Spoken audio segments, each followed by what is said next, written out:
ಉದ್ಯೋಗ ಮಾಹಿತಿ ಯೂಟ್ಯೂಬ್ ಚಾನೆಲ್ಗೆ ತಮಗೆಲ್ಲರಿಗೂ ಆತ್ಮೀಯ ಸ್ವಾಗತ. ಎಸ್ಎಸ್ಸಿಯಿಂದ ಕಾನ್ಸ್ಟೇಬಲ್ ಹುದ್ದೆಗಳ ನೇಮಕಾತಿಗಾಗಿ ಅಧಿಸೂಚನೆ ಹೊರಡಿಸಲಾಗಿದೆ.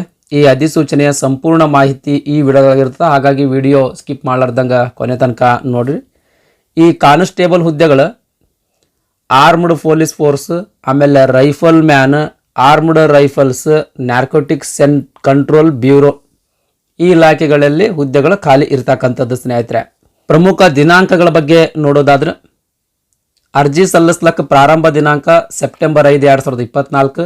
ಅರ್ಜಿ ಸಲ್ಲಿಸ್ಲಕ್ಕೆ ಕೊನೆಯ ದಿನಾಂಕ ಅಕ್ಟೋಬರ್ 14, 2024 ಆಗಿರುತ್ತೆ. ಅಷ್ಟರೊಳಗೆ ನೀವು ಅರ್ಜಿಯನ್ನು ಸಲ್ಲಿಸ್ಬೇಕು ಸ್ನೇಹಿತರೆ. ಇನ್ ಕೇಸ್ ಅರ್ಜಿಯೊಳಗೆ ನೀವು ಏನಾದರೂ ತಪ್ಪು ಅರ್ಜಿ ಸಲ್ಲಿಸಿದ್ರಿ, ಆ ಅರ್ಜಿಯನ್ನು ಕರೆಕ್ಷನ್ ಮಾಡಬೇಕಾಗಿತ್ತು ಅಂತಂದ್ರೆ ಕರೆಕ್ಷನ್ಗೋಸ್ಕರನೂ ಕೂಡ ಮತ್ತೊಮ್ಮೆ ಅಪ್ಲಿಕೇಶನ್ ಬಿಡ್ತಾರೆ ಸ್ನೇಹಿತರೆ.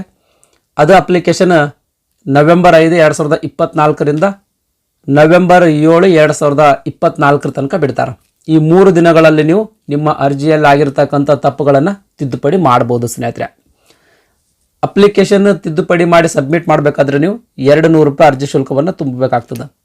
ಇನ್ ಕೇಸ್ ಈ ಕರೆಕ್ಷನ್ ಮಾಡಿರ್ತಕ್ಕಂಥ ಅರ್ಜಿಯೊಳಗೂ ಕೂಡ ಏನಾದರೂ ತಪ್ಪು ತುಂಬಿದ್ರಿ, ಮತ್ತೊಮ್ಮೆ ನೀವು ಅರ್ಜಿಯನ್ನು ಕರೆಕ್ಷನ್ ಮಾಡಬೇಕಾಗಿತ್ತು ಅಂತಂದ್ರೆ ₹500 ಅರ್ಜಿ ಶುಲ್ಕವನ್ನು ತುಂಬಿ ಮತ್ತೊಮ್ಮೆ ನೀವು ಅಪ್ಲಿಕೇಶನನ್ನು ಕರೆಕ್ಷನ್ ಮಾಡಿ ಅಥವಾ ತಿದ್ದುಪಡಿ ಮಾಡಿ ಸಬ್ಮಿಟ್ ಮಾಡ್ಬೋದು ಸ್ನೇಹಿತರೆ. ಈ ಹುದ್ದೆಗಳಿಗೆ ಆನ್ಲೈನ್ ಮೂಲಕ ಒಂದು ಎಕ್ಸಾಮ್ ನಡೆಸ್ತಾರೆ. ಆ ಎಕ್ಸಾಮ್ ನಡೆಸಿ ಆ ಎಕ್ಸಾಮ್ಗಳಲ್ಲಿ ಅತಿ ಹೆಚ್ಚು ಅಂಕ ಗಳಿಸಿರ್ತಕ್ಕಂಥ ಅಭ್ಯರ್ಥಿಗಳನ್ನು ನೇಮಕಾತಿ ಮಾಡಿಕೊಳ್ಳಲಾಗ್ತದೆ. ಆ ಎಕ್ಸಾಮ್ ಯಾವಾಗ ನಡೆಸಲಾಗ್ತದೆ ಅಂತ ಒಂದು ಟೆಂಟೇಟಿವ್ ಡೇಟ್ ಕೊಟ್ಟಾರ ಸ್ನೇಹಿತರೆ. ಜನವರಿ ಅಥವಾ ಫೆಬ್ರವರಿ 2025 ಎಕ್ಸಾಮ್ ನಡೆಸಲಾಗ್ತದೆ ಅಂತ ಟೆಂಟೇಟಿವ್ ಡೇಟನ್ನು ಪಬ್ಲಿಷ್ ಮಾಡಿರ್ತಕ್ಕಂಥದ್ದು ಸ್ನೇಹಿತರೆ. ಈ ಕಂಪ್ಯೂಟರ್ ಬೇಸ್ಡ್ ಎಕ್ಸಾಮ್ ಕನ್ನಡ ಭಾಷೆ ಒಳಗೆ ಇರ್ತದೆ ರೀ.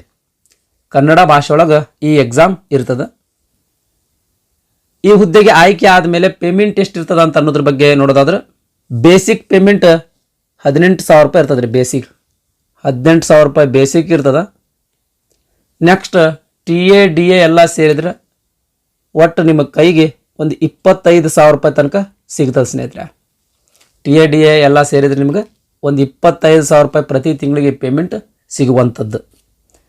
ನೆಕ್ಸ್ಟ್ ವೆಕ್ಯಾನ್ಸಿ ಬಗ್ಗೆ ನೋಡೋದಂದ್ರೆ, ಅಂದ್ರೆ ಖಾಲಿ ಹುದ್ದೆಗಳ ಬಗ್ಗೆ ನೋಡೋದಾದ್ರೆ, ಒಟ್ಟಾರೆಯಾಗಿ 39,481 ಹುದ್ದೆಗಳು ಖಾಲಿ ಇರ್ತಕ್ಕಂಥದ್ದು ಸ್ನೇಹಿತರೆ.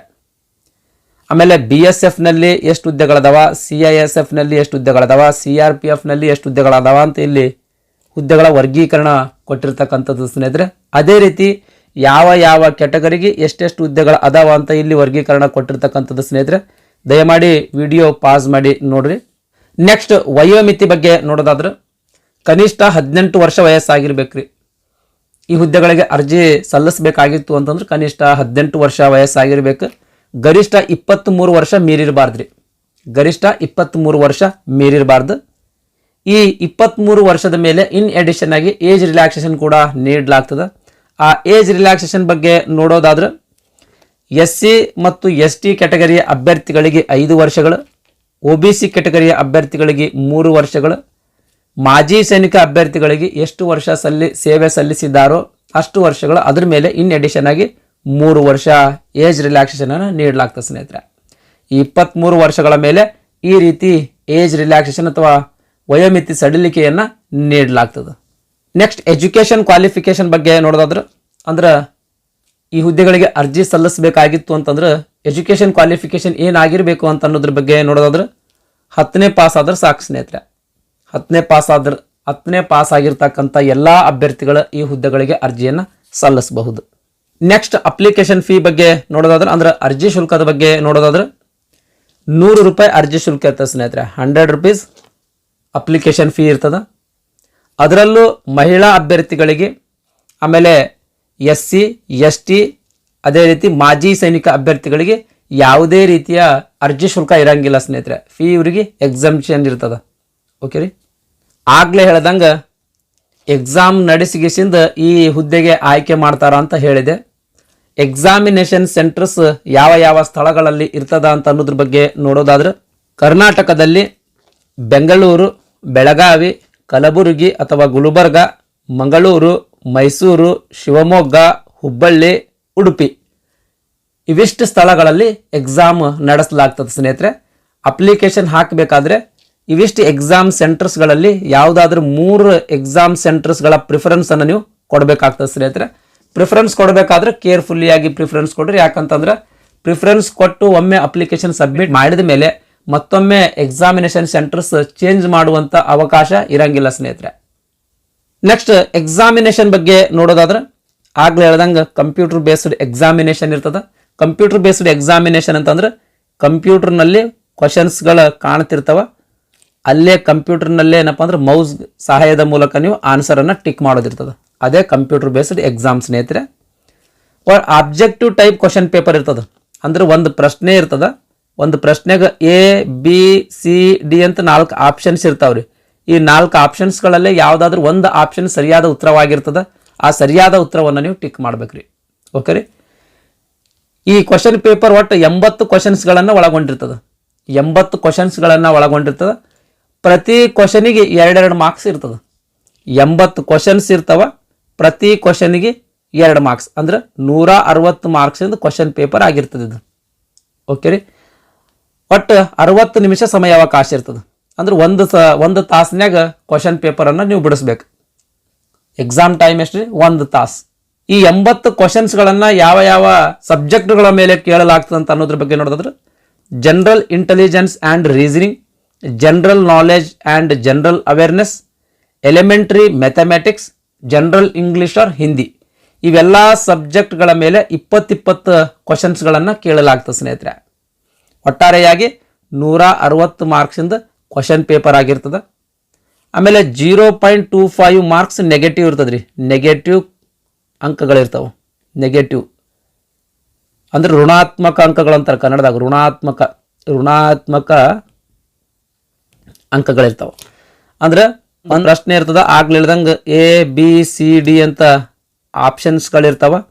ಈ 4 ಆಪ್ಷನ್ಗಳಲ್ಲೇ ಒಂದು ಸರಿಯಾದ ಉತ್ತರವಾಗಿರ್ತದೆ. ಆ ಸರಿಯಾದ ಉತ್ತರವನ್ನು ನೀವು ಟಿಕ್ ಮಾಡಬೇಕು.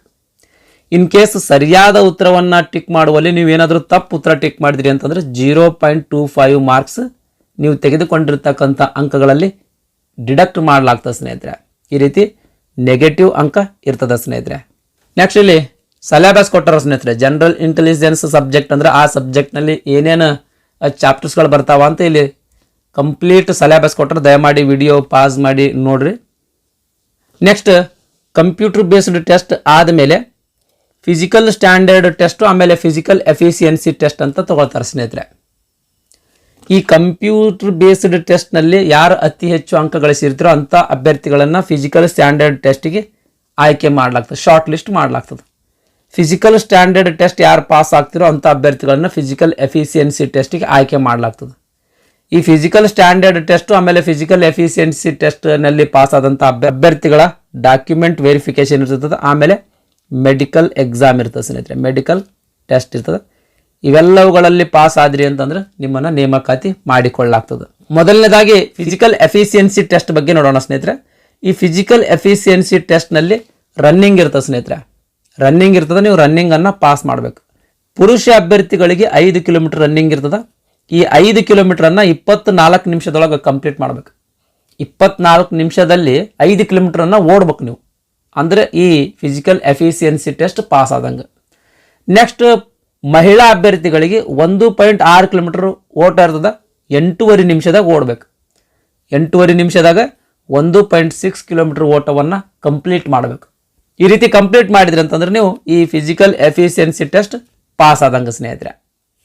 Next physical efficiency test pass ಆದಮೇಲೆ ಫಿಸಿಕಲ್ ಸ್ಟ್ಯಾಂಡರ್ಡ್ ಟೆಸ್ಟ್ ಅಂತ ತಗೋತಾರೆ ಸ್ನೇಹಿತರೆ. ಇಲ್ಲಿ ಹೈಟ್, ವೇಟ್, ಚೆಸ್ಟ್ ಚೆಕ್ ಮಾಡ್ತಾರೆ. ಓಕೆ ರೀ. ಪುರುಷ ಅಭ್ಯರ್ಥಿಗಳಾಗಿದ್ರಿ ಅಂತಂದ್ರೆ 170 ಸೆಂಟಿಮೀಟರ್ ಎತ್ತರವನ್ನು ಹೊಂದಿರಬೇಕು. ಮಹಿಳಾ ಅಭ್ಯರ್ಥಿಗಳಾಗಿದ್ರಿ ಅಂತಂದ್ರೆ 157 ಸೆಂಟಿಮೀಟರ್ ಎತ್ತರವನ್ನು ಹೊಂದಿರಬೇಕು, ಹೈಟನ್ನು ಹೊಂದಿರಬೇಕು. ಈ ಹೈಟ್ ಹೊಂದಿದ್ರಿ ಅಂತಂದ್ರೆ ನೀವು ಫಿಸಿಕಲ್ ಎಫಿಷಿಯನ್ಸಿ ಟೆಸ್ಟ್ ಪಾಸ್ ಆದಂಗೆ ಸ್ನೇಹಿತರೆ. ಇನ್ನು ಪರಿಶಿಷ್ಟ ಪಂಗಡದ ಅಭ್ಯರ್ಥಿಗಳಿದ್ರಿ ಅಂತಂದ್ರೆ ಪುರುಷ ಅಭ್ಯರ್ಥಿಗಳದ ಹೈಟ್ 162.5 ಸೆಂಟಿಮೀಟರ್ ಇತ್ತು ಅಂದ್ರೆ ಮಹಿಳಾ ಅಭ್ಯರ್ಥಿಗಳದ ಹೈಟ್ 150 ಸೆಂಟಿಮೀಟರ್ ಇತ್ತಂದ್ರೂ ಕೂಡ ನೀವು ಈ ಹುದ್ದೆಗಳಿಗೆ ಅರ್ಜಿಯನ್ನು ಸಲ್ಲಿಸಬಹುದು ಸ್ನೇಹಿತರೆ. ಇದು ಪರಿಶಿಷ್ಟ ಪಂಗಡದ ಅಭ್ಯರ್ಥಿಗಳ ಸ್ನೇಹಿತರೆ. ಹೈಟ್ ಎಷ್ಟ್ರಿ? 162.5 ಸೆಂಟಿಮೀಟರ್ ಪುರುಷ ಅಭ್ಯರ್ಥಿಗಳಿಗೆ, 150 ಸೆಂಟಿಮೀಟರ್ ಮಹಿಳಾ ಅಭ್ಯರ್ಥಿಗಳಿಗೆ.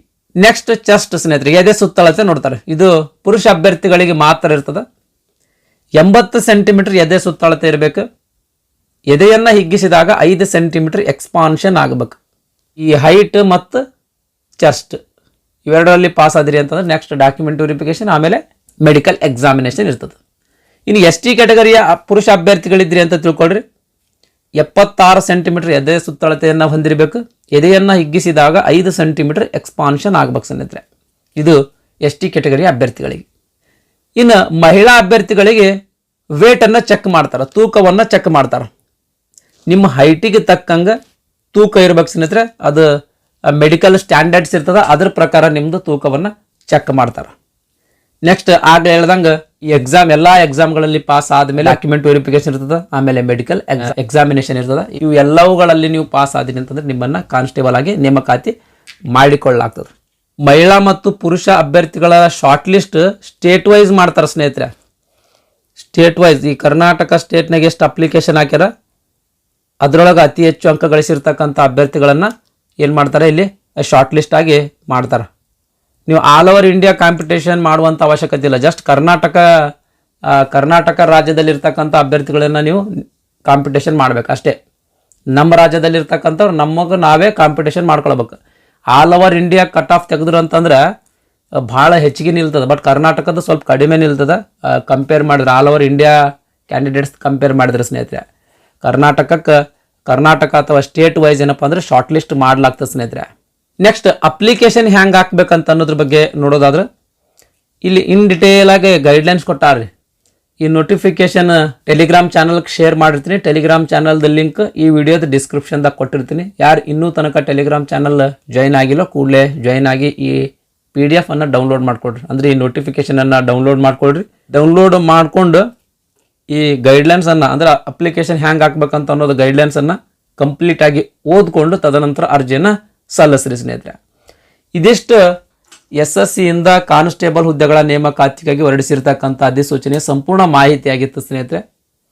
ಈ ವಿಡಿಯೋ ನಿಮಗೆ ಇಷ್ಟ ಆಗಿತ್ತು ಅಂದರೆ ದಯಮಾಡಿ ಲೈಕ್ ಬಟನ್ ಮೇಲೆ ಪ್ರೆಸ್ ಮಾಡಿರಿ. ಅದೇ ರೀತಿ ನಿಮ್ಮ ಫ್ರೆಂಡ್ಸರಿಗೂ ಕೂಡ ಶೇರ್ ಮಾಡಿರಿ ಅಂತ ವಿನಂತಿಸಿಕೊಳ್ತಾ ಇವತ್ತಿನ ವಿಡಿಯೋವನ್ನು ಮುಗಿಸ್ತಾ ಇದ್ದೀನಿ. ಧನ್ಯವಾದಗಳು.